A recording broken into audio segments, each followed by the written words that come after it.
এটা পুজোর পরে আরো একদিন আমরা এই পাঁচপাড়া গিয়েছিলাম ঠাকুর দেখতে।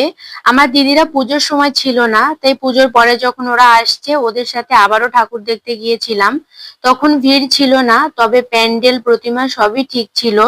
এই প্রতিমাগুলা নাকি কালী পূজা পর্যন্তই রাখে, আমি জানতাম না। প্যান্ডেলেরও তেমন কোনো পরিবর্তন হয়নি, শুধু এই বাঁশের এই লাইনটা একটা পর্দা দেওয়া ছিল, ওই কভারটাই শুধু নেই।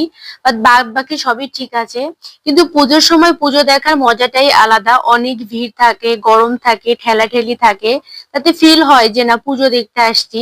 এখন পুজো ছাড়াই প্রতিমা দেখার আনন্দ ওইভাবে আসলেই হয় না। পুজোর সময় যখন এসেছিলাম তখন এভাবে ছবি তুলতে পারিনি, আসলে অত ভিড়ের ভিতরে কিভাবে বা ছবি তুলতাম। কিন্তু পুজো দেখতে আসবো ছবি তুলবো না, এটা কি হয় বলেন?